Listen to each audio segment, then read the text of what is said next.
This vehicle is the Carthago S Plus 55. This vehicle will set you back €185,000. A lot of money, but it is incredibly nice inside.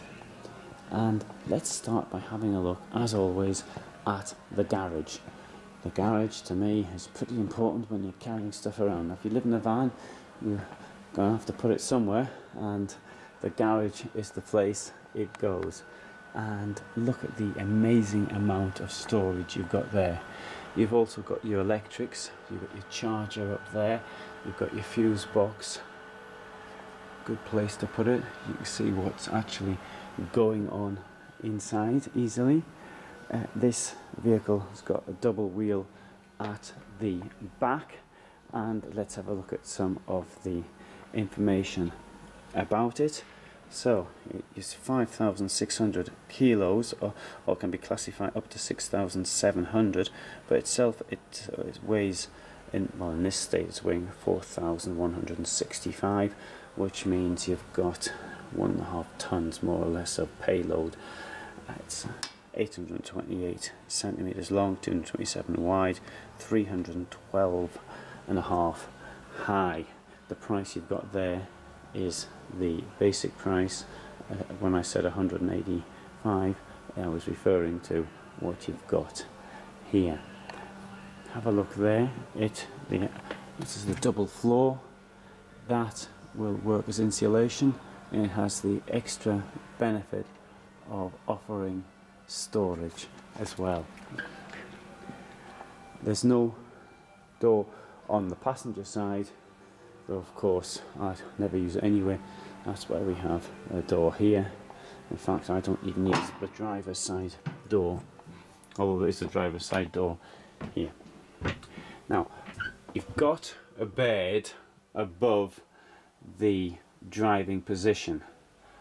One advantage about, I don't like beds above the driving position because I think they take away headroom, but one advantage is I'm on the seat.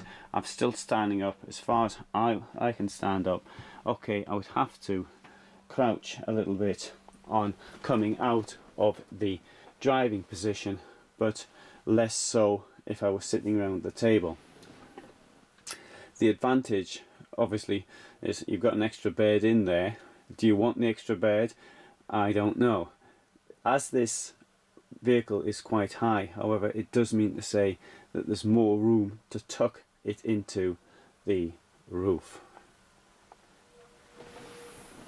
Looking back in this direction, the colours, the lighting, it's quite amazing, really, quite outstanding. Got a telly here with it hides behind the couch should you want a telly in. I know that most people want tellies in their vans.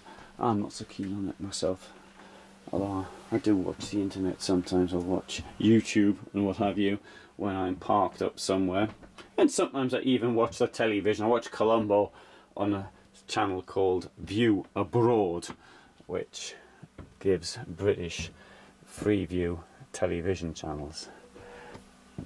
Single beds at the back, which are quite popular. Of course, you can make them double beds should you so desire. Under the bed you've got storage and more storage. That's got some hanging space there. You've also got a huge amount of hanging space here as well. Plenty of room to keep all your stuff. Separate shower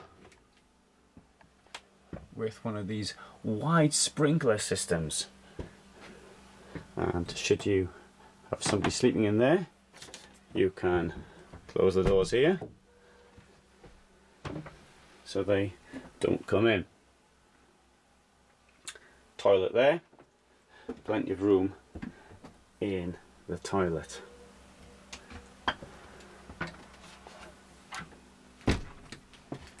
You can also close off the bedroom part by the use of this curtain.